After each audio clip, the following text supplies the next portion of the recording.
Bismillahirrahmanirrahim. Assalamualaikum warahmatullahi wabarakatuh. Innal hamdalillah nahmaduhu wa nasta'inuhu wa nastaghfiruh wa na'udzu billahi min shururi anfusina wa sayyiati a'malina. Man yahdihillahu fala mudilla lahu wa man yudlil fala hadiya lahu. Asyhadu an la ilaha illallah wahdahu la syarika lahu wa asyhadu anna Muhammadan 'abduhu wa rasuluh. Sallallahu alaihi wa ala alihi wa sallama tasliman katsira, amma ba'd. Allahumma la ilma lana illa ma 'allamtana. Allahumma 'allimna ma yanfa'una wanfa'na bima 'allamtana wa zidna ilman wa imanan wa aslih lana sya'nana kullah wa la takilna ila anfusina tarfata 'ain. Hadirin rahimani wa rahimakumullah, kita lanjutkan pelajaran kita.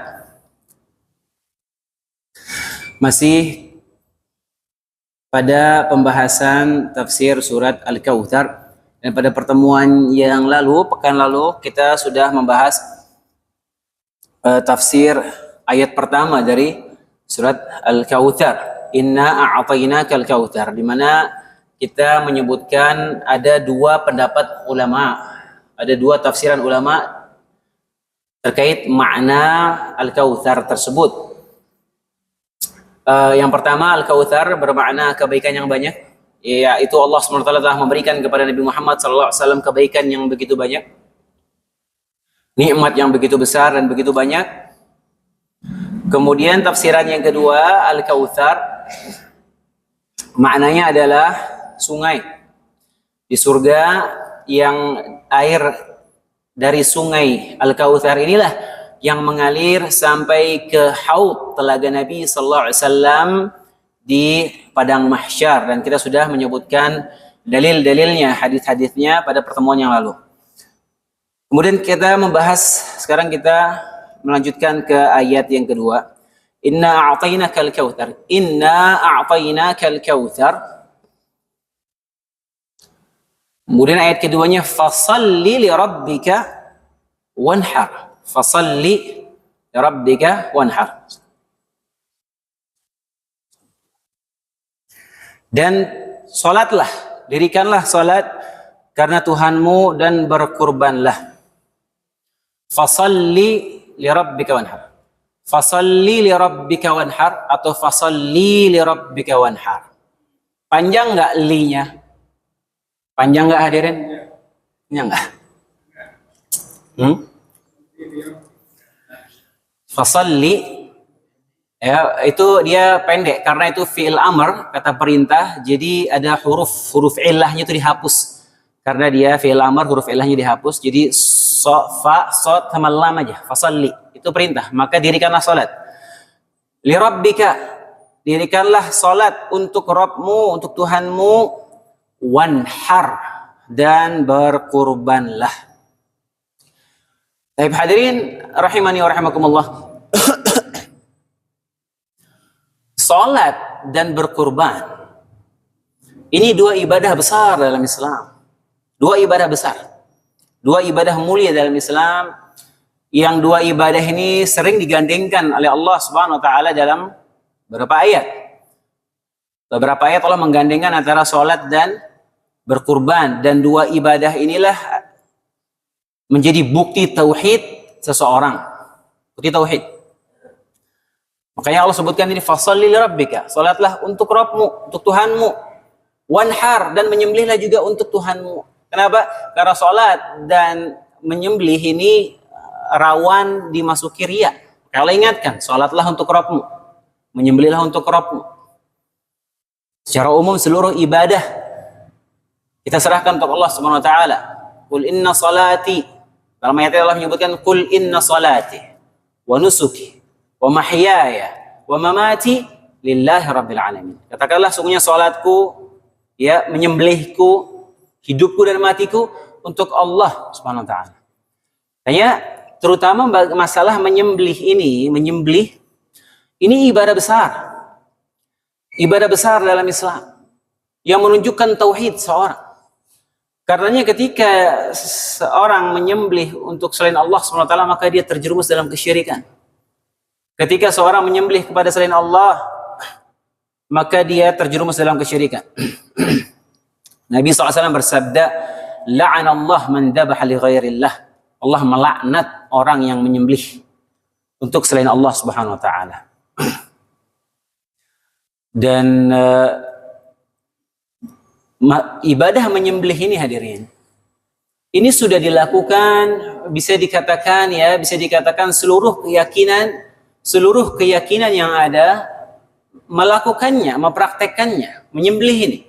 Keyakinan apapun, agama manapun, keyakinan apapun, mungkin keyakinan yang bukan agama yang kita kenal, mungkin di keyakinan tertentu orang-orang pedalaman misalnya, yang ketika dia mengagungkan sesuatu, ada sesuatu kekuatan, ada suatu zat, ada suatu kekuatan yang dia anggap itu sebagai sesembahan atau yang harus dihormati, maka dari zaman dulu sampai sekarang mereka biasanya untuk memuliakan, mereka memberikan seserahan, dan biasanya seserahannya itu berupa sesembelihan. Seorang menyembelih untuk mengagungkan sesuatu. Jadi dilakukan hampir semua keyakinan. Dan ibadah kurban ini salah satu ibadah yang paling lama ya. Ya sudah ada sejak zaman Nabi Adam alaihissalam. Ketika dua anak Adam alaihissalam diperintahkan untuk berkurban. Fatuqabbala min ahadima wa lam yataqabbal min al-akhar. Qala la'aqtulannak. Kemudian yang satu diterima kurbannya, yang satu enggak, kemudian dia hasad, kemudian dia bilang aku akan membunuhmu. Itu dari zaman Nabi Adam sudah ada ibadah menyembelih ini. Ini ibadah besar yang menunjukkan bukti tauhid seseorang. Karenanya menyembelih ini itu yang Allah lihat ketakwaan kita, bukan banyaknya daging yang kita sembelih. Ini yang pertama yang Allah akan lihat itu ketakwaan kita. Kayak Allah dalam ayat terkait dengan kurban, kata Allah SWT, "La yanalallahu luhumaha wala dima'uha walakin yanaluhu taqwa minkum." Yang sampai kepada Allah dari sembelihan kalian itu bukan darahnya, bukan dagingnya, bukan, tapi yang sampai kepada Allah ketakwaan kalian. Yang Allah lihat dari kita menyembelih itu bukan besar banyak dagingnya, tapi berapa kuat ketakwaan kita menyembelih. Karena dua ibadah ini ibadah besar, dan sholat merupakan puncaknya ibadah fisik. Ibadah fisik terbaik, ibadah kita dengan fisik kita terbaik adalah sholat. Ibadah harta terbaik adalah berkurban. Ini bisa dikatakan disepakati oleh para ulama. Ibadah harta terbaik adalah berkurban. Ibadah fisik terbaik adalah sholat. Dua ibadah ini sering Allah gandengkan, dan dua ibadah ini sebagai bukti syukur kita atas nikmat Allah Subhanahu wa taala Allah berikan kepada kita. Fana izin minum.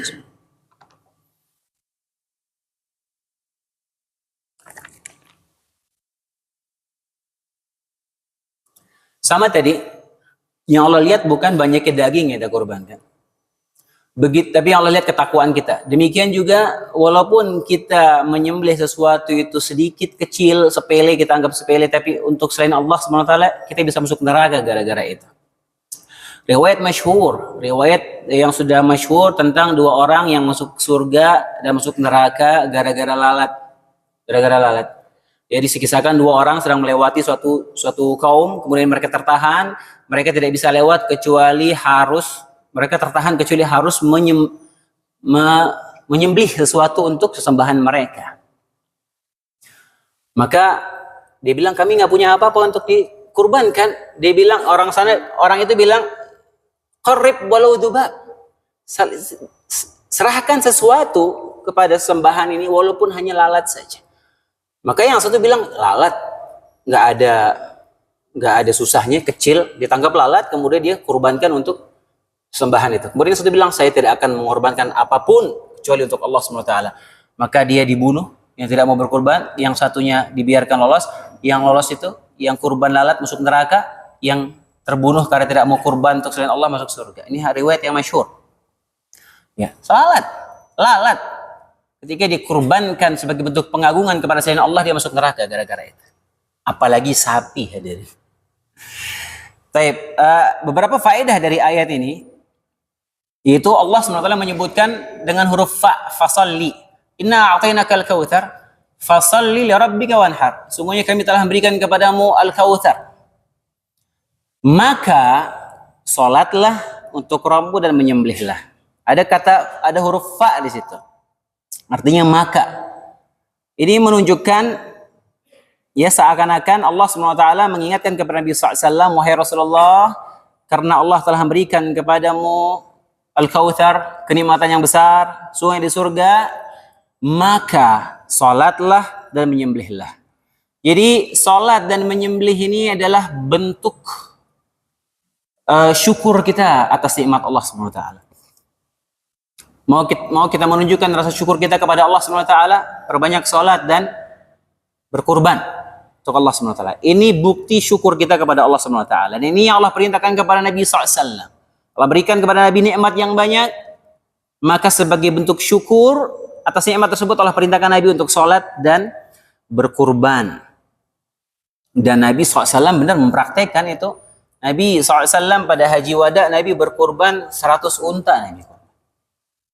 Nabi kurban sendiri dari harta beliau SAW 100 ekor unta, dan 63-nya beliau sembelih dengan tangan sendiri, sisanya Ali bin Abi Thalib yang menyembelihnya. Ini menunjukkan kurban itu untuk syukur.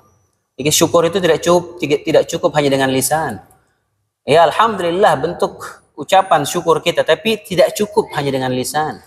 Kita mensyukuri nikmat Allah Subhanahu wa taala itu dengan beramal saleh.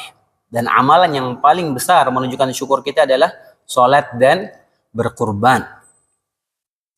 Baik. Kemudian ayat yang terakhir, inna syani'aka huwal abtar. Ini ayat ketiga, ayat terakhir, inna syani'aka huwal abtar. Sesungguhnya orang-orang yang membencimu, yang mencelamu, merekalah yang terputus. Abtar itu artinya terputus. Ini juga menjadi dalil sebagian ulama yang menyatakan bahwasanya surat Al-Kautsar adalah surat Makkiyah. Kenapa? Karena ada ayat terakhir ini. Kisahnya, ya, sebabun nuzulnya dikisahkan ketika Nabi SAW kehilangan putra beliau yang terakhir, yaitu Ibrahim.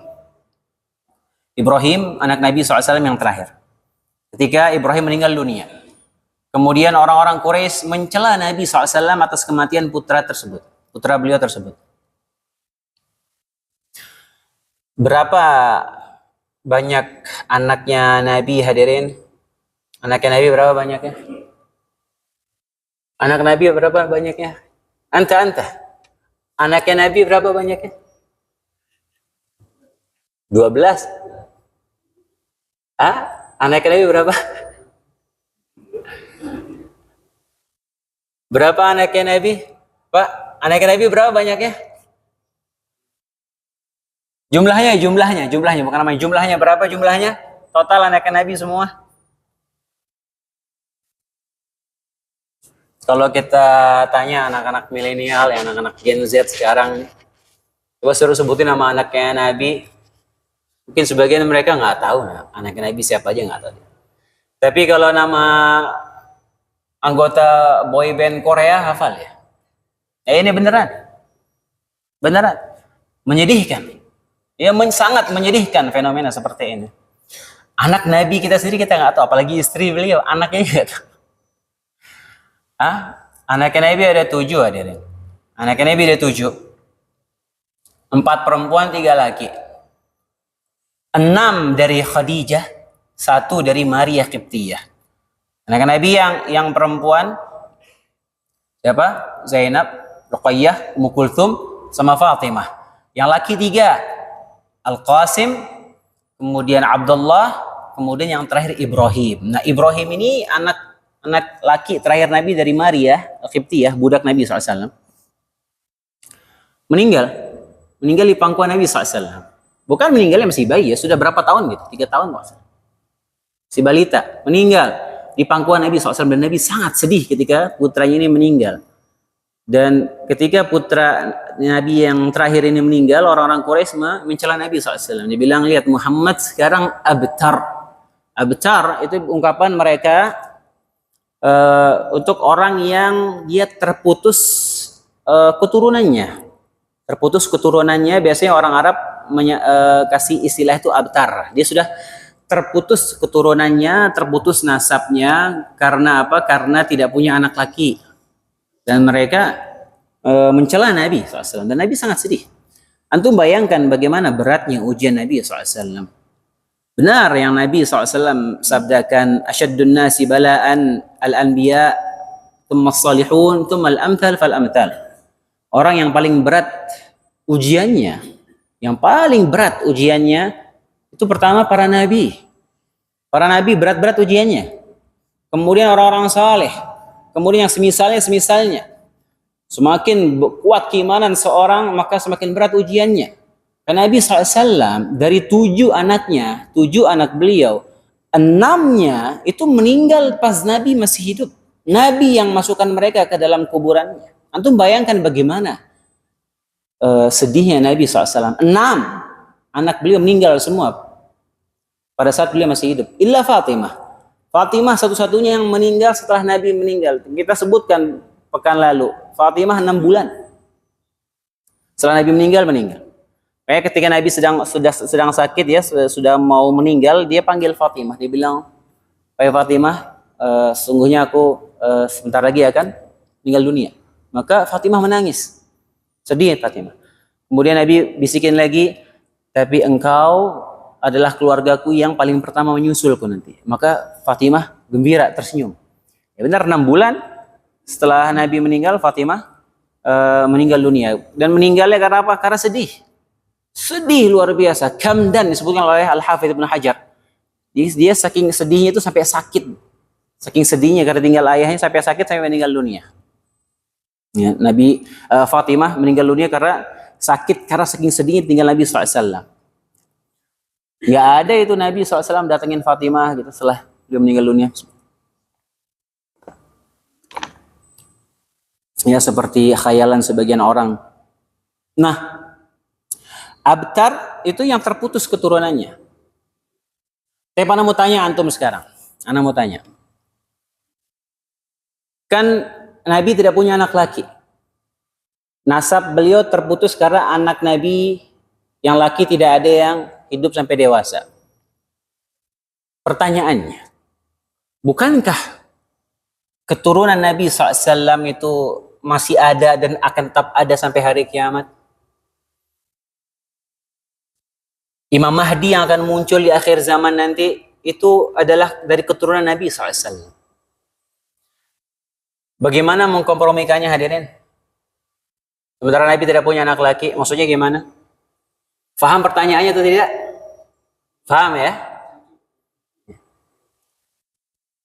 Yang ada dan akan terjaga sampai hari kiamat itu ya keturunan Nabi SAW yang kita kenal dengan istilah keturunan Ahlul Bait. Ahlul Bait Nabi SAW. Dan Ahlul Bait Nabi SAW itu yang Rabi Rojih itu dia luas ya. Mencakup keturunannya Bani Hashim, yang kemudian juga keluar dari keturunan Quraisy yang lainnya masih termasuk Ahlul Bait Nabi, keturunannya Abbas juga termasuk Ahlul Bait. Tapi yang masyhur keturunan Ahlul Bait yaitu dari Fatimah dan dari anak-anaknya Hasan dan Al-Husain. Itu disebut dengan keturunan Ahlul Bait dan itu akan tetap ada sampai hari kiamat. Dan Imam Mahdi yang akan muncul di akhir zaman itu dari keturunannya Al-Hasan bin Ali bin Abi Thalib, keturunan Ahlul Bait. Tapi kalau dari anak laki langsung Nabi tidak ada. Yang ada dari Fatimah. Yang sekarang lagi rame ini dibahas nih. Allah musta'an.